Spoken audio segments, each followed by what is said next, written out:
राजाराम पाटील यांचे चिरंजीव बोला। एक मिनिट दादा सर सर रेडी सोनम दादा, आज या ठिकाणी महाविकास आघाडीच्या वतीने शेतकऱ्यांच्या प्रश्नांसाठी आंदोलन करण्यात येते। एकीकडे अधिवेशन सुरू आहे, नेमक्या काय मागण्या आहेत, काय सांगाल?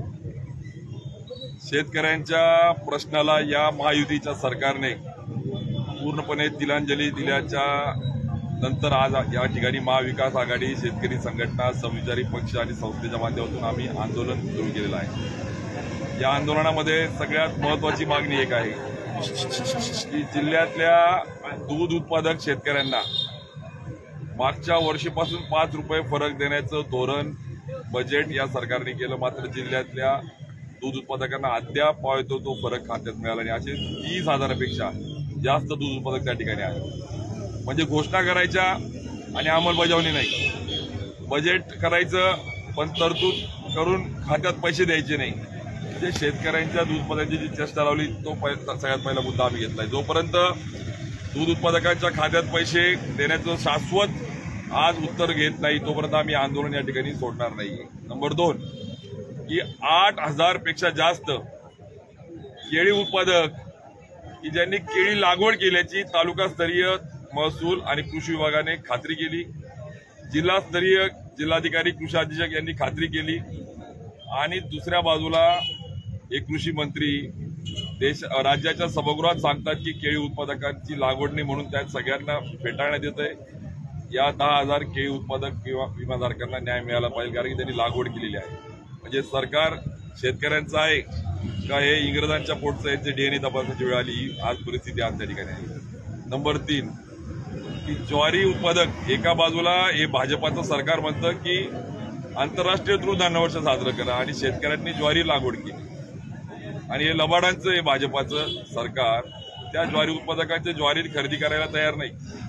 एका बाजूला MSP घोषणा करायच्या, शेतकऱ्यांना फक्त या सगळ्या घोषणांमध्ये ठेवायचं, पण प्रत्यक्षात जिल्ह्यातली ज्वारी खरेदी केंद्र सुरू झाली नाही। परिणाम स्वरूप 250 कोटी रुपयाचं नुकसान शेतकऱ्यांचं झालंय, त्यांना कमी भावाने बाजारात विकावं लागली। किमान आता ज्यांचं राहिलंय त्याचं ऑनलाईन खरेदी करा, मध्ये सांगता गोडाऊन नाही, बारदार नाही।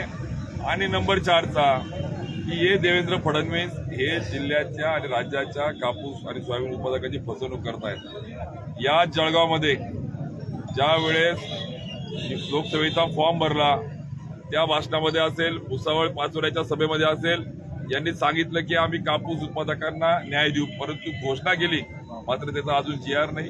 मग कधी देणार खात्यामध्ये?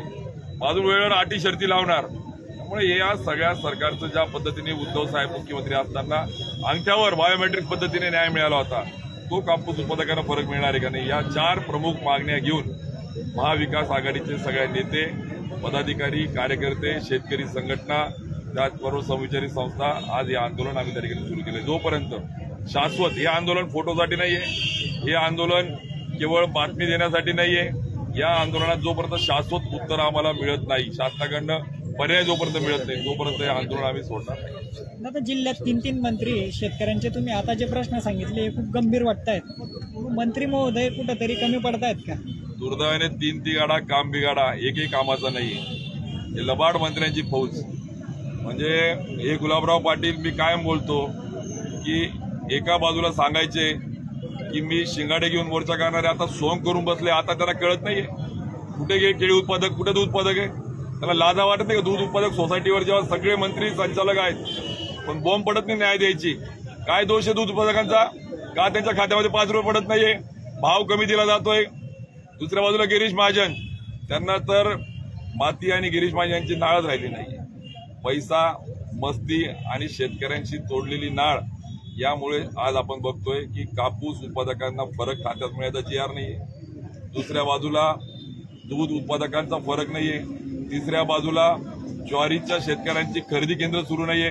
स्वतः गिरीश महाजनांनी पत्र दिलं, म्हणजे या राज्याचा नंबर 2चा मंत्री गिरीश महाजन जो म्हणून घेतो स्वतःला, त्यांच्या पत्राला प्रशासन दाद देत नाहीये, खरेदी केंद्र सुरू झाली नाहीये, नोंदणी झाली नाहीये। आणि तिसरा मदत पुनर्वसन, त्यांची ना मदत ना पुनर्वसन, त्यांचं पुनर्वसन करायची वेळ आता आलेली आहे। अशी परिस्थिती आज या जिल्ह्यामध्ये झाली आहे। 3 बिघाडा 3 मंत्री जे आहेत आणि काम बिघाडाचे म्हणतो आपण, त्या पद्धतीने आज कोणीही वाली राहिलेलं नाहीये. आणि जर आहेत तर द्या न्याय. दूध उत्पादक, केळी, ज्वारी आणि कापूस उत्पादकांना असेल हिंमत तर द्या उत्तर. यांच्यात एखादही हिंमत नाहीये, यांच्यात एखादाही अभ्यास नाहीये, यांना या प्रश्नाची जाण नाहीये. त्यामुळे आज महाविकास आघाडी आमचे सर्व शरदचंद्रजी पवार पक्षाचे नेते, पदाधिकारी, कार्यकर्ते, राष्ट्रीय काँग्रेसचे नेते, कार्यकर्ते, शिवसेना उद्धव बाळासाहेब ठाकरेंच्या विचाराचा पक्षाचे कार्यकर्ते, पदाधिकारी, शेतकरी संघटनेचे पदाधिकारी, कार्यकर्ते, या सगळ्यांच्या माध्यमातून या शेतकऱ्यांच्या प्रश्नाला केवळ या ठिकाणी फोटो आणि बातमीपुरतं आंदोलन न करता शाश्वत प्रश्नावर आम्ही आंदोलन आज सुरू केलेलं आहे. आता यापूर्वी पण तुम्ही ज्या ज्या पत्रकार परिषदा घेतल्या, ठाकरे गटाच्या वतीने असतील, राष्ट्रवादीने देखील हे प्रश्न मांडलेले आहेत.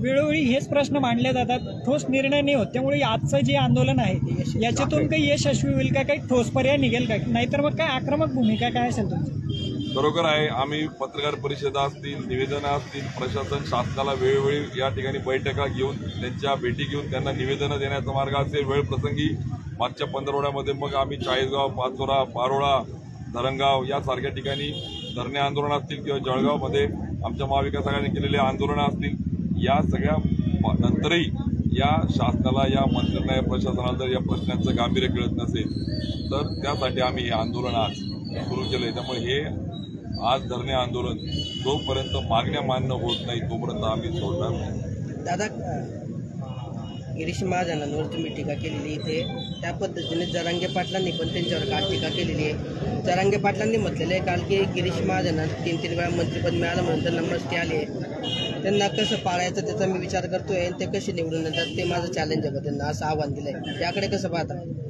मला एकच मान्य आहे की आज मराठा समाजाच्या तोंडाला पानं पुसायची, दुसऱ्या बाजूला ओबीसीच्या मागण्या पण मान्य न करता त्यांच्या भावनेशी खेळायचं, तिसऱ्या बाजूला आदिवासी समाजाच्या याच ठिकाणी आंदोलन झालं, मी साक्षीदार आहे त्या, आमच्या कोळी भिल्ल समाजाच्या, त्यांच्यामध्ये भांडणं लावायचे, चौथ्या बाजूला धनगर समाजाला सांगायचं की एसटी समकक्ष योजना देतो म्हणून घोषणा करायच्या, परंतु त्याची अंमलबजावणी करायची नाही.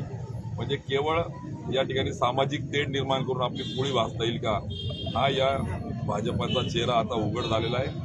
त्यामुळे गिरीश महाजन असो का देवेंद्र फडणवीस असो, या महाराष्ट्राला हे कळलं आहे आणि आता ही क्रांती जळगाव जिल्ह्यातून करण्यासाठीचं महाविकास आघाडी शेतकऱ्यांच्या माध्यमातून उतरले. टप्प्याटप्प्याने अजून हे आंदोलन तर आम्ही जोपर्यंत आम्हाला याचं शाश्वत पर्याय उत्तर जोपर्यंत मिळते तोपर्यंत सोडणार नाही. आणि याही पुढे आम्ही या ठिकाणी गिरीश महाजन असो यांचा चेहरा, यांचा पर्दाफाश करू आम्ही की हे खरोखर शेतकऱ्यांची मुलं आहे का, आणि असतील आणि त्या तुम्हाला लोकांनी निवडून दिलंय, या शेतकऱ्यांनी तुम्हाला जबाबदारी दिली आहे.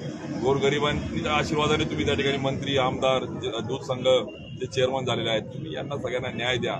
जर न्याय देऊ शकत नसाल तर खुर्च्या खाली करा, अन्यथा या सगळ्या संदर्भात महाविकास आघाडी आता लोकांमध्ये पण जाईल आणि आंदोलनाचाही त्या ठिकाणी मार्ग स्वीकारेल. दादा, काल पंकज चव्हाणांनी एक व्हिडिओ ट्विट केला, त्या व्हिडिओमध्ये त्यांनी दिलगिरी व्यक्त केली की 100 दिवसात तो पूल मी करणार होतो, मात्र त्याला 10-15 दिवस लागणार. मी काही बघितलं नाही, आणि हा ट्विट करताना त्यांनी तुमच्यावर नाव न घेता टीका केलेली की ट्विट वगैरे मी बघितलं नाही. अजून मला असं वाटतं की या संदर्भात पहिले बोंबाडा ज्या दूध संघाचा अध्यक्ष घेतलंय त्या दूध संघाच्या हजारो शेतकऱ्यांच्या खात्यात अनुदान मिळालेलं नाही. मी कुठला आरोप करत नाही, मला कुठलं राजकारण करायचं नाही, आम्हाला महाविकास आघाडीला कुठलंही राजकारण करायचं नाहीये किंवा भावनेशी खेळायचं नाही. आम्ही अत्यंत शाश्वत शेतकऱ्यांच्या हक्काच्या मुद्द्यावर, मग ते दूध असो किंवा कापूस, केळी असो किंवा ज्वारी, या मुद्द्याला, या प्रश्नाला आम्हाला उत्तर पाहिजे. आम्ही राजकारण करण्यासाठी नाही, त्या प्रश्नाला न्याय मिळण्यासाठी बसतो. त्याला उत्तर द्या, ती बोंब पाड.